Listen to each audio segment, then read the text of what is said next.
Hi friends, welcome to Vidyaz lifestyle.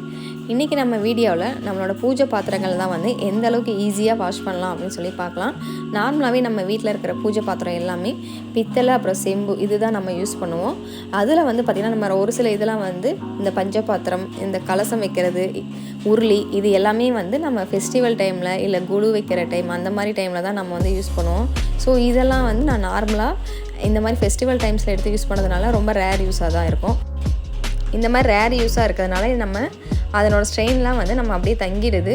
So இதுக்காக வந்து பார்த்திங்கன்னா நான் வந்து நம்ம வீட்லேயே அதுவும் சமையல் கட்டில் இருக்கிற திங்ஸை வச்சே வந்து நான் எந்தளவுக்கு ஈஸியான மெத்தடில் வந்து நம்ம இதை வாஷ் பண்ணலாம் அப்படின்னு சொல்லி பார்க்க போகிறோம். ஸோ நார்மலாக இந்த வெசல்ஸ்லாம் வந்து பார்த்திங்கன்னா நமக்கு வந்து வாஷ் பண்ணுறது ரொம்ப கஷ்டமாக இருக்கும். பட் இந்த மெத்தட் நீங்கள் ட்ரை பண்ணிங்க அப்படின்னா உங்களுக்கு வந்து ரொம்பவே ஈஸியாக இருக்கும். இதை வந்து ஒரு டைம் ட்ரை பண்ணி பாருங்கள். ஃபஸ்ட்டு நம்ம வீட்டில் இருக்கிற ஒரு அகலமான பாத்திரத்தில் வந்து நல்லா ஹாட் வாட்டர் எடுத்துக்கலாம். அடுத்தது நம்ம பூஜை பாத்திரம் எந்த அளவுக்கு நீங்கள் வாஷ் பண்ணுறீங்களோ அந்த அளவுக்கு தேவையான அளவுக்கு புளி வந்து எடுத்துக்கலாம். அடுத்தது வந்து பார்த்திங்கன்னா ஒரு அரை லெமன் சைஸு எடுத்துக்கலாம். இதை நான் வந்து கட் பண்ணி எடுத்துருக்கேன். ஏன்னா வாஷ் பண்ணுறப்ப ஒரு சில இதில் வந்து லெமன் வச்சு தேய்க்கிற மாதிரி இருக்குது அப்படிங்கிறதுக்காக வந்து நான் லெமன் வந்து இந்த மாதிரி கட் பண்ணி எடுத்துருக்கேன். அடுத்தது நம்ம சமையலில் யூஸ் பண்ணுற இந்த சமையல் சோடா இது வந்து போட்ட உடனே வந்து பார்த்திங்கன்னா இந்த மாதிரி நல்லா நுர பொங்கி வர மாதிரி இருக்கும். ரொம்ப லிமிட்டடாக போட்டால் போதும். அடுத்தது இது கூடவே வந்து கல்லுப்பு. நார்மலாக வீட்டிலலாம் வந்து நான் சின்ன வயசாக இருக்கப்போ பார்த்துருக்கேன். எங்கள் பாட்டி எல்லாருமே வந்து என்ன பண்ணுவாங்க, புளி, கல்லுப்பு, லெமன் இது மூணையும் சேர்த்து வந்து பார்த்திங்கன்னா வச்சு அந்த பழைய பாத்திரம் வீட்டில் இருக்கிற பாத்திரம் அது எல்லாத்தையும் வாஷ் பண்ணுவாங்க. கொஞ்சம் பெரிய பெரிய வெசல்ஸாக இருக்கும், அதையெல்லாம் வந்து வாஷ் பண்ணுவாங்க. இந்த மாதிரி ஹாட் வாட்டரில் போட்டு கொஞ்சம் நேரம் அப்படியே விட்டுட்டோம் அப்படின்னா அது வந்து பார்த்திங்கன்னா நம்ம அந்த ஸ்ட்ரெயின்லாம் வந்து ஈஸியாக போயிடும். நம்ம பெருசாக இது வந்து வாஷ் பண்ணணும் அப்படிங்கிற அவசியமே இல்லை. நல்லா தேய்ச்சி கழுவி அந்த மாதிரி எந்த வேலையுமே இதில் இருக்காது. கொஞ்சம் நேரம் ஃபுல்லாக அந்த ஹாட் வாட்டரில் இது நல்லா வந்து செட்டில் ஆகிடுச்சு அப்படின்னா அந்த ஸ்ட்ரெயின் எல்லாமே ரிமூவ் ஆகிடும். உங்களுக்கு வந்து இந்த இதுலேயே வந்து பார்க்குறப்பே நல்லா டிஃப்ரெண்ட் தெரியும். அது வந்து செம்பு பாத்திரம் வந்து டோட்டலாகவே நல்லா டிஃப்ரெண்ட் தெரியும். வெளியில் எடுக்கிறப்பயே வந்து பார்த்திங்கன்னா அந்த டிஃப்ரென்ஸ் வந்து நல்லா டிஃப்ரெண்ட்டாக கலர் வந்து டோட்டலாக சேஞ்ச் ஆகுது, நீங்களே ஃபீல் பண்ணுவீங்க. அடுத்தது அந்த செம்பு பாத்திரத்துக்கு அடுத்தது வந்து பார்த்திங்கன்னா நான் அந்த உருளி எடுத்திருக்கேன். அந்த உருளியும் வந்து பார்த்திங்கன்னா ஒரு சில இடத்துல வந்து கொஞ்சம் கடினமான ஸ்ட்ரெயின்லாம் இருக்கிறது.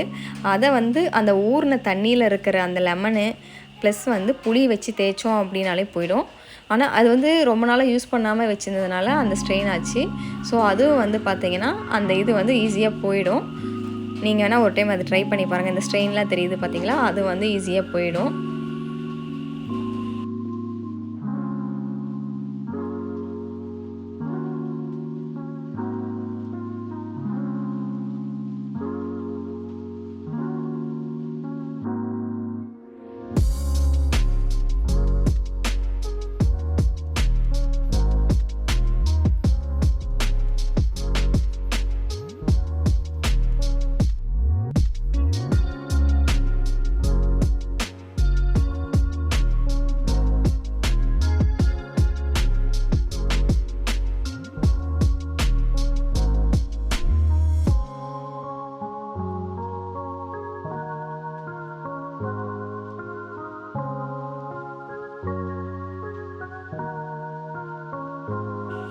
இந்த ஊற வச்ச புளி தண்ணியிலே வந்து பார்த்திங்கன்னா உங்களுக்கு எங்கெல்லாம் லைட்டாக ஸ்ட்ரெயினாக இருக்குது அப்படின்னு சொல்லி ஃபீல் ஆகுது அப்படின்னா நீங்கள் அதிலேயே அப்படியே வாஷ் பண்ணிவிட்டு இந்த மாதிரி போட்டிங்க அப்படின்னா உங்களுக்கே நல்லா டிஃப்ரெண்ட் தெரியும்.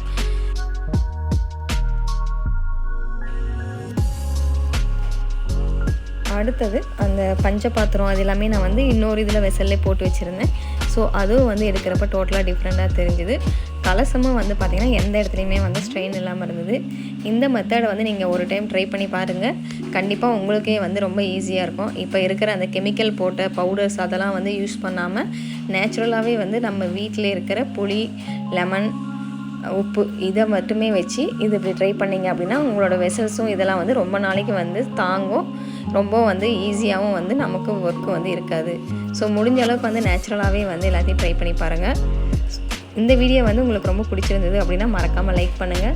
இப்போ தான் நீங்கள் ஃபஸ்ட் டைம் வந்து நம்ம சேனல் பார்க்குறீங்க அப்படின்னா மறக்காமல் சப்ஸ்கிரைப் பண்ணிடுங்க. இதனோட ரிசல்ட்ஸ் எப்படி இருந்ததுன்னு சொல்லி மறக்காமல் கமெண்ட்ஸில் அப்டேட் பண்ணுங்கள். தேங்க்யூ ஃபார் வாட்சிங்.